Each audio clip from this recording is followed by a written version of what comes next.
Democratic candidate for state treasurer is Alex Giannoulias. The candidate for treasurer for the Republican Party is Christine Radogno. You know both of them. No sense in wasting our time. Ergo, let's start. Opening statement.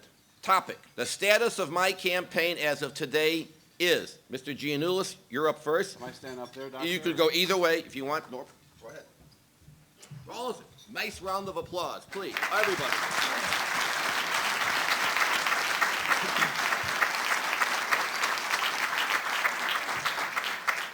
The City Club of Chicago is one of the oldest, most sophisticated civic organizations in the country. So let's get right down to the essence of what this race should be about. For those of you who have been reading the papers or listening to the radio, all you hear from my opponent is political innuendo, personal attacks on me, and baseless and unsupported claims which amount to little more than political smoke and mirrors. What you haven't heard from her are any substantive ideas on how to improve the office, how to generate new revenue, or how to enhance this state's investment portfolio. Well, the people of Illinois deserve better. The people of Illinois deserve someone with a vision for this fiscal office. I am the only candidate who has established both a vision and a plan for the state treasurer's office. I am also the only candidate who has put forth innovative ideas that can have a real, tangible impact on people's everyday lives. My opponent goes around holding press conferences, trying to personally bash me. I hold substantive discussions where I outline my plan to improve the state's investment portfolio, encourage college savings, promote financial literacy. 30 seconds. Help troops who face financial hardship, advocate for new fuel sources, and put forth the most comprehensive and wide-ranging ethics package in state government. So for the next hour, I look forward to discussing my plan for the state treasurer's office with all of you. And by the end of this forum, I'm confident that you will have determined which of the two of us has the necessary financial experience to be the state's next chief investment officer, which of the two of us has put forth innovative ideas for the office, and which of us has a hopeful and clear vision for the future. Thank you. Thank you.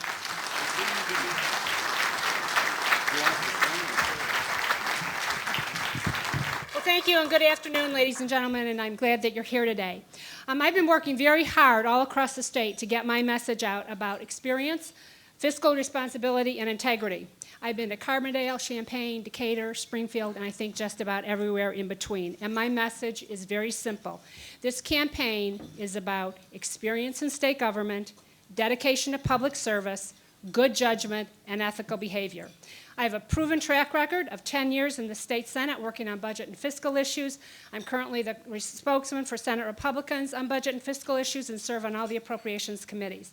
I'm committed to righting the financial condition of the state, have passed a number of laws pertaining to the fiscal condition of the state, and I believe that my experience in state finance translates well to the treasurer's office. My record as a legislator is substantial and it's ethically unblemished. My opponent has a very short and questionable resume. My opponent has actually had many questions raised about his qualifications for this office, and in particular, questions raised by his own party members with respect to his association with organized crime. Over the last few months, I've outlined numerous proposals to improve the office of state treasurer, and I believe it is that reason, along with my experience, that the latest poll just released yesterday, done by an independent source, shows this race statistically tied, despite the fact that I have not spent $2 million yet. So I look forward to expanding upon the stark differences between our resumes and look forward to the next hour. Thank you. Okay. Round two, now with a question from the moderator. The first question, in reverse order, will go to Ms. Radogno. And you just almost answered my question, but I'll give you a chance. Republican Party, legend has it, is filled with a lot of people with a lot of money. But Illinois Republicans seem to have a pucker string on their purse. How come the Republican candidates for state office, including yourself, simply has not been able to generate the kind of campaign dollars that would make you financially competitive with your opponent? 90 seconds. Thank you, Ms. Saxon. Well, I don't think we won't be financially competitive with my opponent. The fact is, we may not have as much money, but we have actively been raising money. We've done a great job. We are on track, and we will be on network TV in short order. So we will have enough to be competitive, and I think when people hear the message that we're putting out there, it will be compelling, and folks that haven't made up their mind, and perhaps some that were leaning one way, will come over to our side. All right. Mr. Giannoulias, my question to you again is something that you touched on in your opening statement.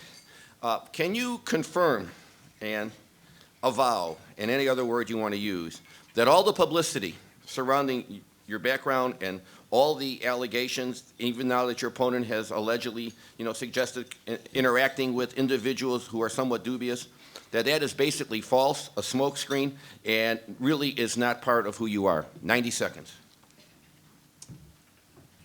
Well, I've answered these questions already numerous times, and I guess it's something to come to expect from my opponent, someone who has no financial experience, someone who no one knows, someone who's down in all the polls. And you know what? People are getting sick and tired of this kind of politics.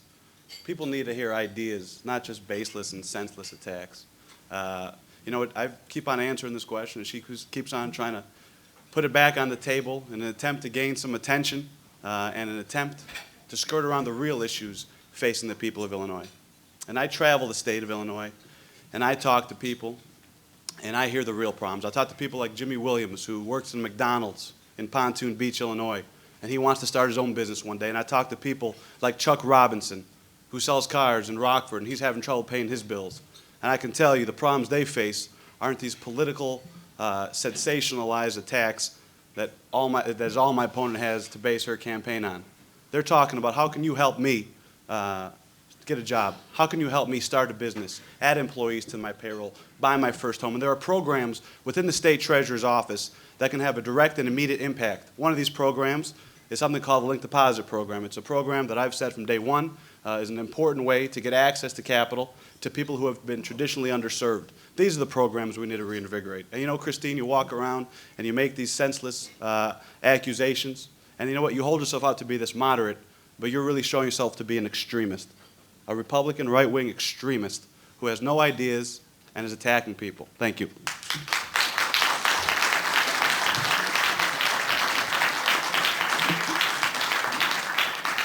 For those of you new to the City Club, this is not the normal tenor of our debates here. It's called the Rosa Rule.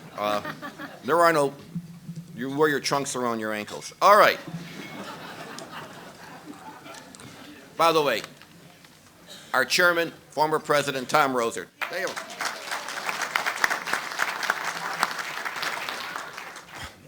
The very moderate Tom Roser, correct. Number 3, we now go to each candidate asking the other candidate a question. The question will be specific. The candidate will have 30 seconds to ask the question. The candidate will have 90 seconds to respond. Mr. Giannoulias, you have a question for Ms. Radogno. You have 30 seconds to ask it. And you could, well, for this, you could just sit there. Sure. Christine, your name appeared on Governor George Ryan's and Scott Fawell's infamous favored list. George Ryan gave you more than $5,500 in political money. This money came from what federal prosecutors contend was a, quote, criminal enterprise known as the Citizens for Ryan Campaign Fund. Your fellow Republicans, Judy Bartopinka, Jim Ryan, and even your own state rep, Jim Durkin, have each returned money they've received from George Ryan. How can you justify the hypocrisy of taking and keeping this tainted money? Ms. Radogno, you have 90 seconds to respond. Well, thank you very much. The $5,000 I received from George Ryan was in 1996, before the voters put him into office as governor. Clearly, no one was aware of any wrongdoing at that point. But the difference I draw between myself and you is once I become aware of someone's criminal behavior and problematic behavior, I stopped doing business with them. I don't think that's appropriate. So that's my answer to that question, and I'm going to take the liberty of just clarifying a couple things in my last 90 seconds. It is not I that has raised the issue of ties with organized crime. That is, in fact, the media that has done that, and Mike Madigan, who's the chairman of the Democratic Party. It is out there, and I believe it's relevant to this race because it demonstrates something about one's character and one's judgment. And finally, thank you for calling me right-wing. That's probably going to help my support in the Republican base. That's probably the first time I've been called a right-winger. Thank you. Okay. Ms. Radogno, you have 30 seconds to ask Mr. Giannoulias a question, and he'll have 90 seconds to respond. Well, thank you. A week ago Friday, we were at the Tribune editorial board, and one of the questions that was asked of you is, why don't you start your career, since you've only been working for less than 4 years your entire life, as either an alderman or a state rep? And you said you were not qualified to be either an alderman or a state rep. So my question to you is, what makes you qualified to be state treasurer, considering the wide range of functions that office has as a constitutional office, including being in line for succession to the governor, if you are not able to even do as much as a state rep or an alderman? 90 seconds, Mr. I'm glad you asked that question. This is the state's banker. This is the state's chief investment officer. We need someone with some financial experience. This is a fiscal position. You know, under the state constitution, the Illinois state treasurer's job is to protect and invest taxpayers' money to get the best rate of return. I'm the only person sitting at this table who has done so. As senior loan officer and chief investor for Broadway Bank, I've made money work. I have a track record of making money work, and I will make money work for the people of the state of Illinois. In fiscal year '05, our return on investment securities alone was 4.20% versus our peer group's average of 3.80%. The state treasurer's primary fund was 3.81%, so you can get an idea. Our rate of return on assets was 4.60 for fiscal year '05 versus our peer group's average of 1.27. Our return on equity was 42% versus our peer group's average of 13.88%. And I think that's relevant because this is the state's investor. Let's get someone who can bring fresh ideas, not a career politician. It's important, and the people of Illinois have spoken. They want a financial manager in the state treasurer's office, which is why I won by 24 points in the primary, which is why I'm going to win on November 7th, and which is why we're finally going to help the people of Illinois by having someone with relevant experience instead of a career politician in this vital fiscal office. Thank you.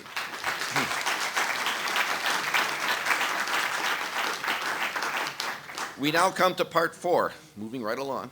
But if you will line up behind Kathy, but swing towards the door so that the TV cameras can take the shot of our candidates, please limit your question to 30 seconds or less. Ms. Posner. Okay, but and the before first my question question- goes to Mr. Giannoulias. Okay.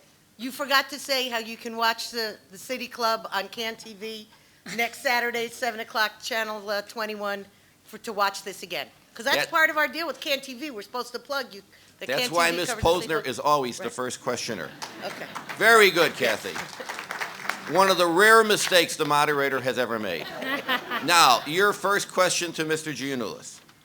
One of the programs that I love in the treasurer's office is the bank and school program. Since your background is in banking, what ideas do you have to expand that to help with financial education for the young people? Again, I'm very glad you said that. I've said from day one that I want to be a consumer advocate. I want to bring the state's banker should have more of a consumer advocacy role for state government. And I said one of the programs that I want to implement early on was a financial management education, financial management literacy programs. One such program, for example, is a state savings program. This country had its lowest savings rate since the Great Depression.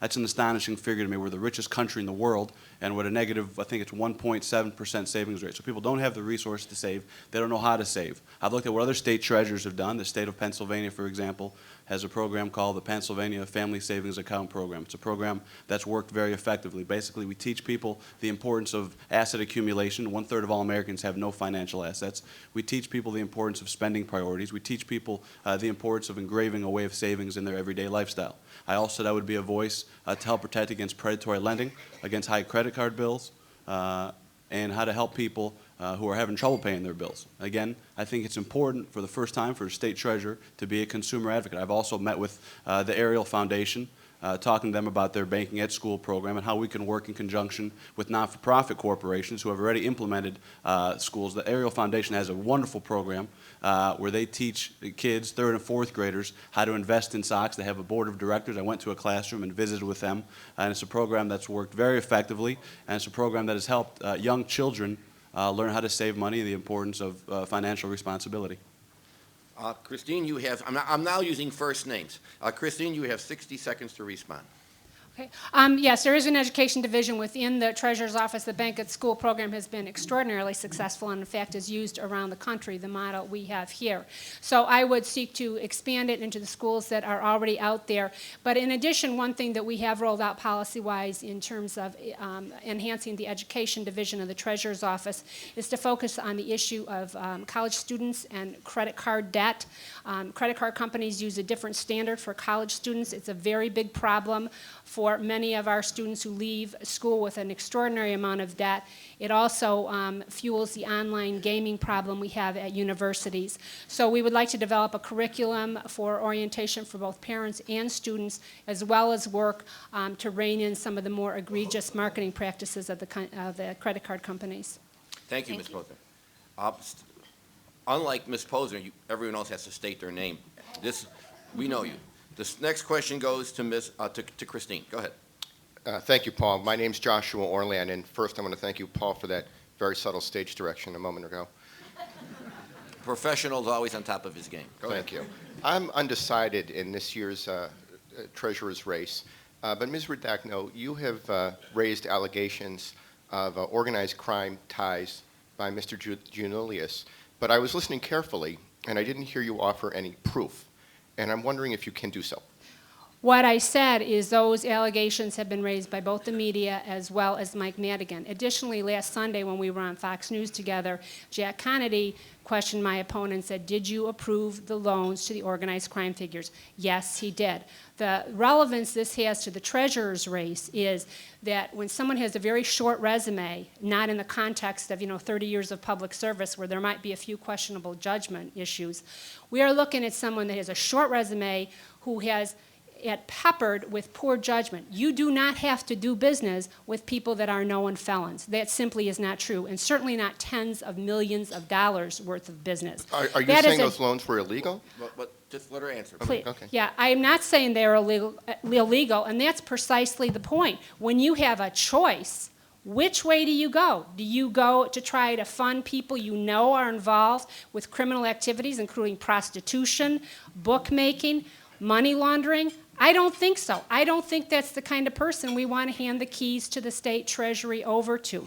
It's important that the person in charge of the money have an unblemished ethical record, have a good understanding of what public service is. You need someone that has a track record in that regard in order to make that judgment as to how that person will behave going forward. Mr. Giannoulias, you have 60 seconds. Two Alex, things. excuse me. The first is nothing has been done, no unlawful activity the bank has ever been accused of. We have a very proud history of investing in our community. Christine has no idea how a bank works. Christine has no idea what credit means and how people approve and deny a loan. We are not the police.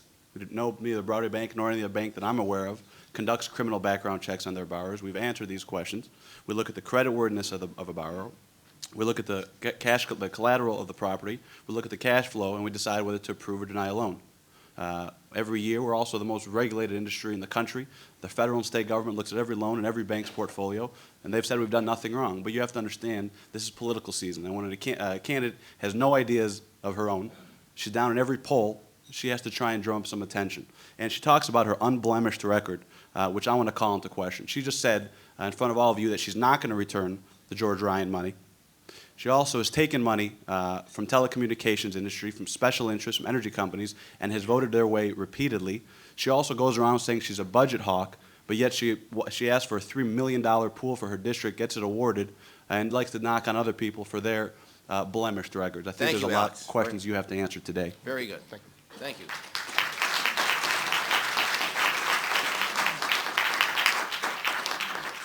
A face from Professor Green's past. Hi, Paul. I'm Elaine Rockos.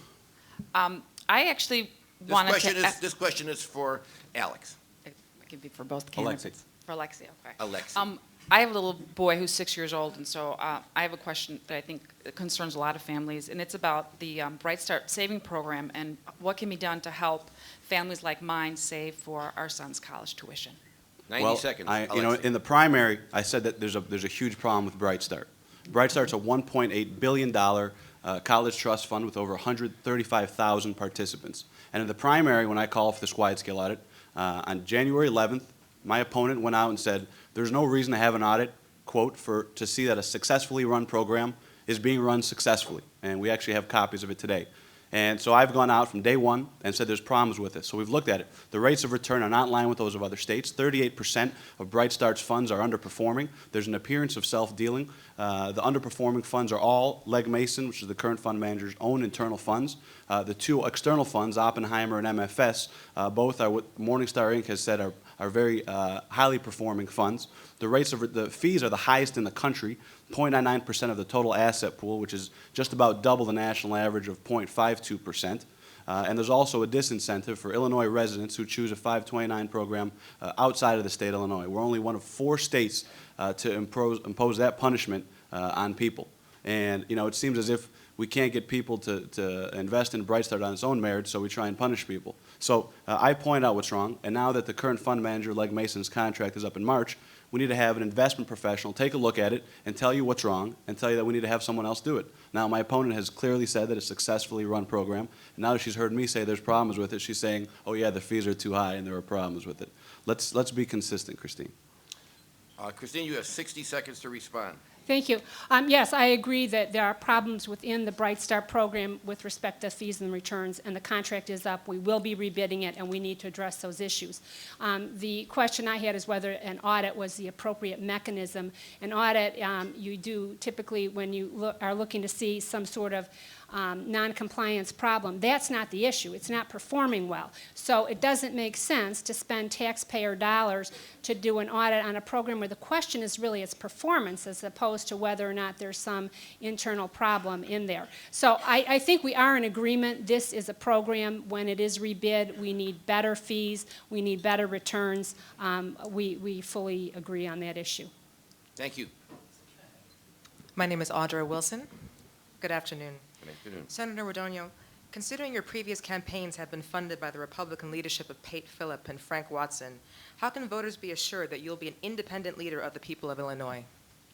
Well, I think they only need to look at my voting record. There have been a number of times when I've departed from my caucus leaders in an effort to represent my district. I've taken a leadership role on many, many issues that have been controversial and difficult to pass, both in the majority and the minority. So I think if people look at my history, look at the legislation that I've passed, and I have a substantial legislative record, including .08, mental health parity, emergency contraception.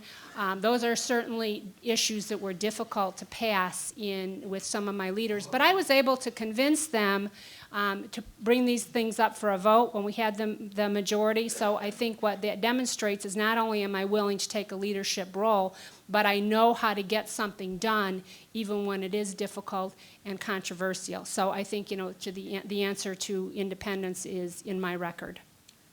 Alexis? Christine is a typical career politician. She goes around talking about the problems with pork barrel spending. She told the Bloomington Panagraph that these pork barrel projects are, quote, lollipops that lawmakers hand out only to get votes. By admitting that it was, quote, only to get votes, she's demonstrating the hypocrisy that has become all too common in politicians today. She got a $3 million pool in her district, yet voted twice against the minimum wage. Now, you're not going to have that problem with me, because I'm obviously politically independent. I'm a political outsider. I'm a businessman. And as I said before, I bring a fresh and independent perspective to state government. I'm not beholden to anybody when I become state treasurer. I will work for the people of Illinois, the people that got me there. And that's the way the people have decided in the primary. That's the way they want to go. Thank you very much. Anthony, your questions for Alexis. Yes, Anthony Cole from Haymarket Center. I was thinking about, it's been in the news about the Nobel Peace Prize, or one of the Nobel Prizes, I don't think it was Peace Prize, going to a gentleman who was instrumental in putting forth what I call microloans and things of that nature, helping people, poor people getting started with businesses. Is that something that you could do in the office if you win?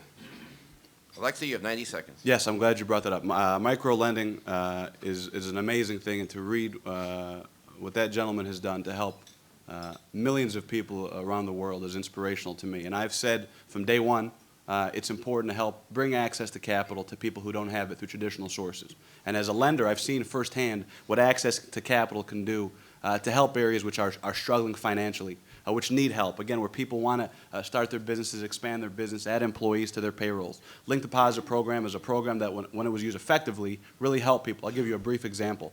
Reggio's Pizza on the city's south side. They were a business. They went to get a loan over a decade ago. They were unable to secure financing. They went to the state treasurer's office when now Lieutenant Governor Pat Quinn was a state treasurer, and Linked Deposit Program was being used a little more effectively. They were able to secure financing. Fast forward 15 years, they're now the #1 largest African-American-owned pizza manufacturing corporation in North America, with plants in over 14 states, hundreds of jobs. These are hundreds of jobs, ladies and gentlemen, that never would have been created if it wasn't for the state treasurer's office. These are the programs that I want to reinvigorate. These are the programs that I'm excited about, helping people. And I travel the state, and you go to places like East St. Louis, you go to places like Harvey and Markham, Illinois, where there are no banks, and people can't get that jump start. People need help. Like the gentleman who received the Nobel Peace Prize, to help them get on the first rung of that ladder to economic viability. Christine, you've got 60 seconds to respond. Well, thank you very much. I have a very great interest in those kinds of issues, and as much as my background is in human services. The Treasurer's Office can help out in a couple of ways with making financially underserved communities better served. One is through the Linked Deposit Program, which is the mechanism through which all the loan programs in the Treasurer's Office are run. There's a number of them there. We have undertaken a systematic review starting with the Ag program. We will be looking at the other loan programs by engaging people who utilize those programs within the community. And we can also look to add programs where if we find that there's a need being unmet. Secondly, because the Treasurer does have a relationship with the banking community, we can also encourage banks and try to work with them to get into more underserved areas in order to provide the resources that people in those communities need. Thank you. Step right up, young man. Your question is to Christine. Sharon Alter. And where are you teaching? Roosevelt University.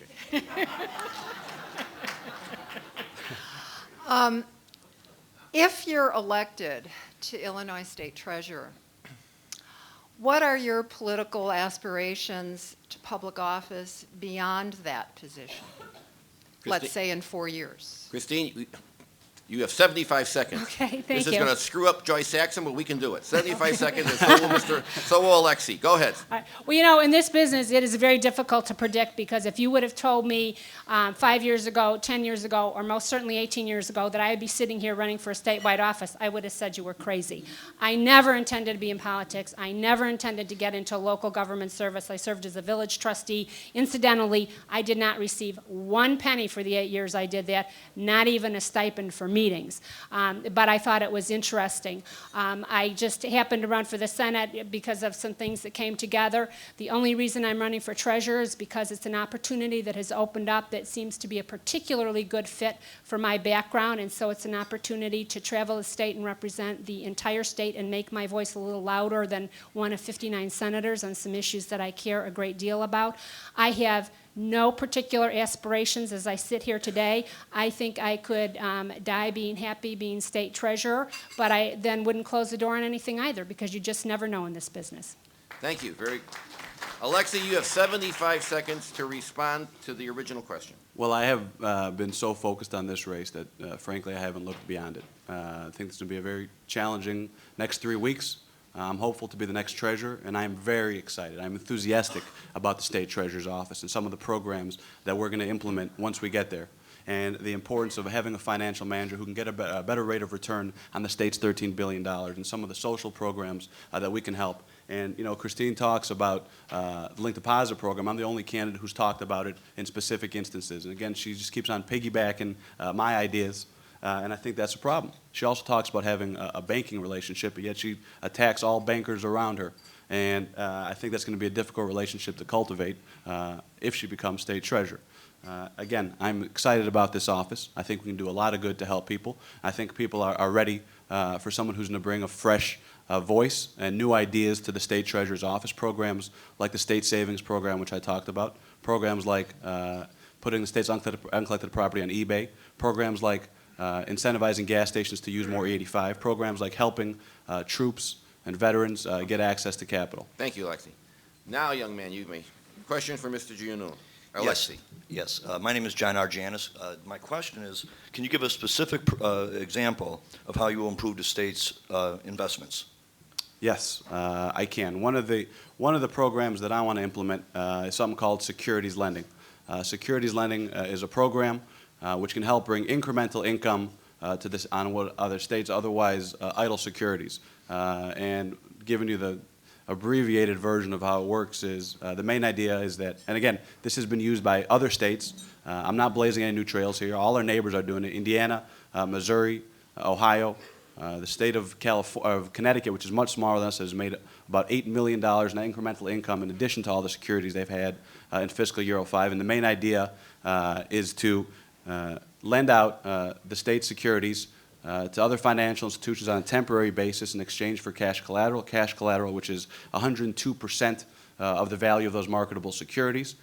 We then see a profit at the conclusion of these short-term loans, and we make the incremental income in addition to the interest rate we get on our returns, the difference between the rebate rate and the investment rate with which we invest those securities. I know in 80 seconds it's tough for everybody to digest that. I can tell you it's a program that all the other states, a lot of other states are using, other private and public pension funds are using, and it's a great way to bring incremental income. And these are the ideas you get when you have an investment manager in the state treasurer's office. Thank you, Alexi. Christine, you have 60 seconds to respond.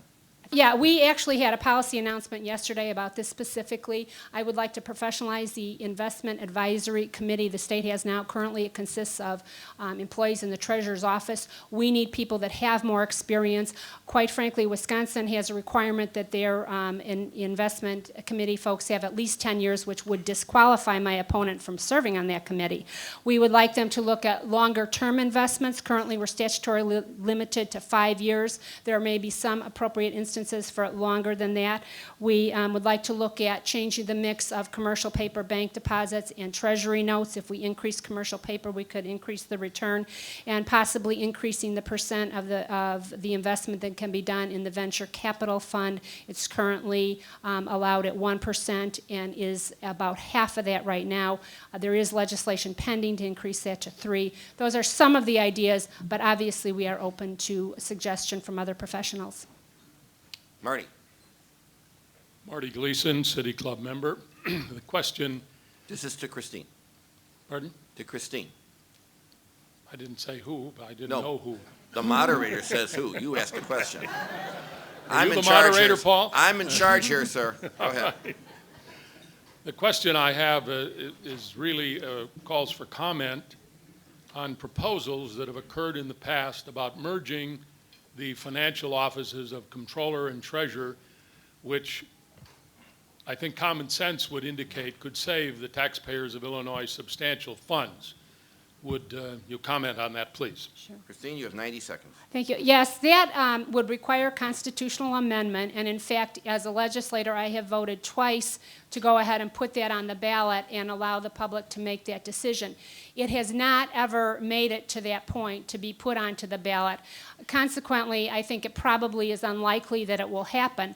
The savings, we probably would get some savings. However, don't forget the functions in the comptroller's office would then have to move into the combined office, and most likely the individuals that carry out those functions would be moved into that office as well. So I don't know how much actual savings there would be. Some states do have the two offices combined, but frankly, in a state the size of Illinois and with the size of a budget that we have, I don't think it hurts to have more sets of eyes on the books. So I think that we can work very nicely with this system. Alexi? I would take a look at it, but I think now more than ever we need a system of checks and balances. You have the state's accountant, which is the comptroller, and the state's banker and chief investment officer, which is the state treasurer. And I think it's important now more than ever to have that system of checks and balances. We can keep an eye on the controller's office. The controller can keep an eye on our office. You wouldn't go to your accountant to have them invest all your money. Now, I want to step back 1 second. You said that you wouldn't spend money on a Bright Start, which is a program where 135,000 families put money away for their children and grandchildren because it costs too much money to take a look at the program, but yet you want to spend money on an investment group to teach you how to invest money, and which is in line It'd with be volunteer. which is in line with your previous statements where you said, I don't know about investing. I'm going to hire people around me who know what they're doing. I think it's important to have someone who knows what they're doing, who has done it before, and will do a good job for the people After of 3 Illinois. years.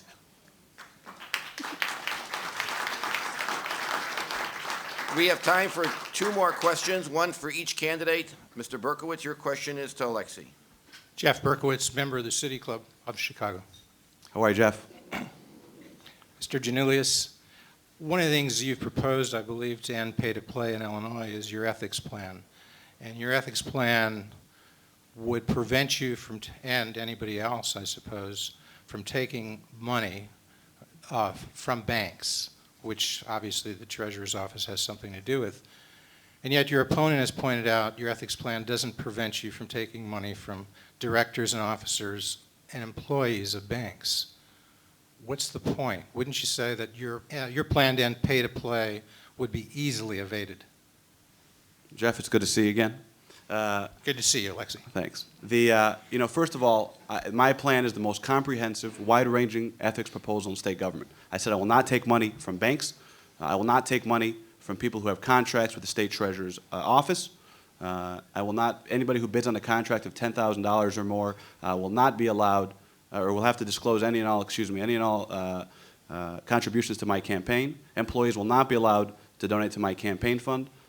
Employees will not be allowed to receive gifts from lobbyists, and anybody who leaves the state treasurer's office will not be allowed to lobby my office for 2 years. So I've gone farther than anybody else has. Christine's critical of my ethics plan. I take 20 steps forward, and she's mad that I'm not taking the 21st step. I'm critical of her not even having an ethics plan. Now, it's important, to help put an end to the perception of pay-to-play politics these days. She's taken money from special interest groups and voted their way on numerous times. Illinois has a black eye right now, scandal, corruption, pay-to-play politics, and we need to take a step further. And I ask you today, if my plan is so menial, why won't you do the same ethics proposal that I've put forth? Why not take the next step? Mr. Why not take the next step? No, Mr. Berkeley, Simple follow-up. no follow-up. You asked your question. You the let other candidate- people ask follow-ups? You What want- is discrimination? Only against you. Christine, you have 60 seconds to respond. Well, thank you. I mean, an ethics plan is only meaningful if you mean what you say in that ethics plan. And Alexis said point blank, I will not take money from banks, but I will take money from bankers, which he has done. He has also taken money from the Community Bank PAC, and he has taken $39,000 in contributions in kind from Broadway Bank, Which you I've said- returned. Okay, and we would love to see the proof of that. But the What are you doing point after is, this? when you have to, be called on it in order to follow your own ethics plan, what is the ethics plan worth? That's ridiculous to say I'm going to do something, turn around, violate it 3 times in a row. That's meaningless. I do have an ethics plan, which obviously you haven't been paying attention to any of my policy Nobody else proposals is. that we have rolled All right, out. We've had a Alexis, number you of had your chance. Go ahead. So we have had a number of policy proposals rolled out, including an ethics plan, and I have an ethics record, an ethical record, 10 years in the legislature, 8 years before that in local government to stand on. Okay, good. Last question.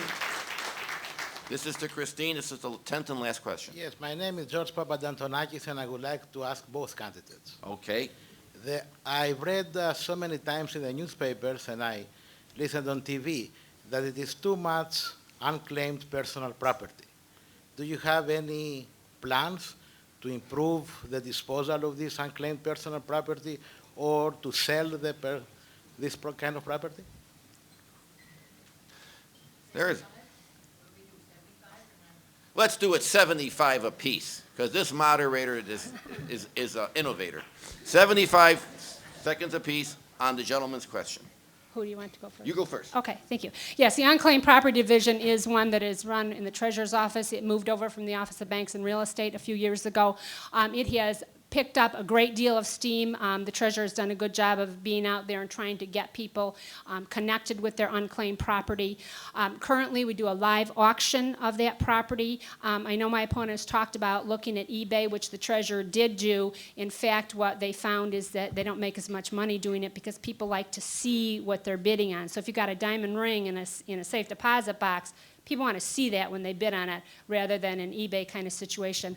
Also, there are some contractual problems with eBay in terms of the state utilizing that program in order to dispose of unclaimed property. So we certainly will continue with the live auction. We will continue to try to enhance efforts to get the word out there, and certainly be open to any other suggestions and look at ways to maximize the return on that program.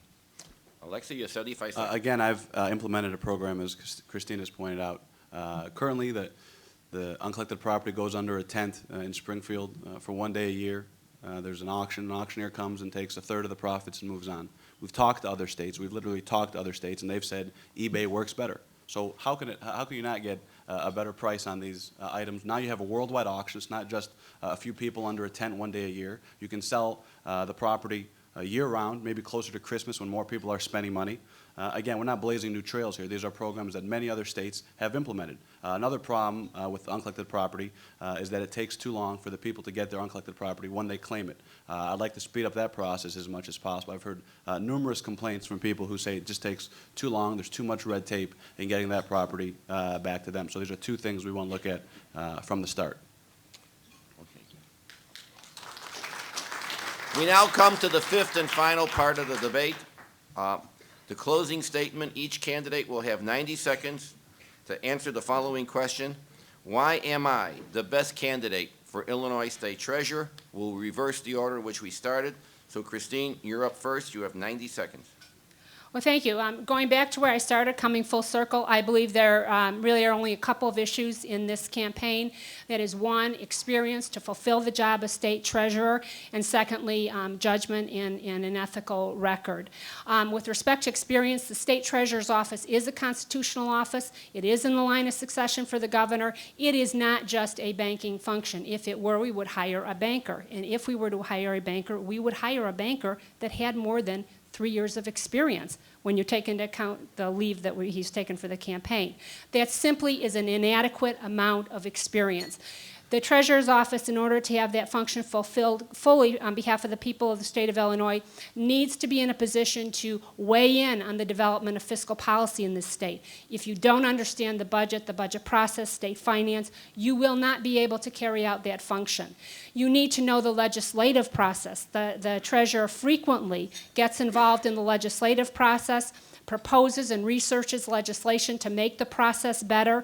If you don't know that process, and again, my opponent admitted that he did not at the Tribune editorial board, you will not be able to carry out that office on behalf of the taxpayers. So what we need is a much more broad focus in this office. I believe I have that to offer. I have a record to stand on. And again, you can look back in order to predict my behavior going forward. Thank you. Thank you, Christine. Alexis, you want to come here? I want to stand next to you. Well, that is a very dangerous campaign move. Let me say thank you to all of you for coming out today, and of course for Dr. Green for your continued comic value that you've added to these debates every time. It's called insight, sir. You know, we have a candidate here who can't even count the number of years I've worked in the bank, so that might be a problem for someone who's running for state treasurer, but I don't want to get into that. When my parents came to this country as Greek immigrants, they came here with nothing. And while they didn't have a lot of money, they did have an abundance of pride and the inherent belief that if you work hard and you believe in yourself, then you can succeed. They also invested in their community, and they also helped others achieve their own dreams.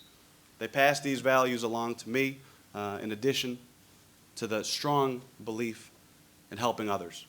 And the state treasurer's office couples my desire to serve the public with my financial acumen as a banker. I'm thinking, sorry. The state treasurer needs to be someone with financial experience. This is the state's banker, the state's chief investment officer. This state needs intelligent, caring, experienced leaders. This state deserves energetic, ambitious, compassionate, and bright representatives who are going to work hard to bring innovative ideas like the ones I've talked about today and concerned voices to the offices they seek. I'm running for this office because I want to help people and because I believe the people in Illinois deserve our help. In short, I'm not running to be something. I'm running to do something. Thank you all very much. How about a big round of applause for both candidates? On behalf of the City Club of Chicago, round of applause. On behalf of the City Club of Chicago, and this will pass either of your ethical statements, we have membership for 1 year. Win or lose, after a year, you got to join. We have a mug that perhaps we can help the state exchequer a little bit. Two things we have to do, two housekeeping things. One for my pal Al Manning of the City Club. Early voting is now starting, so if you're really excited about one of these two candidates, go out and vote. Joy Saxon made the Tribune. And of course, we can't end without acknowledging the leader of the City Club of Chicago, Jay Doherty, our champion. The meeting is adjourned.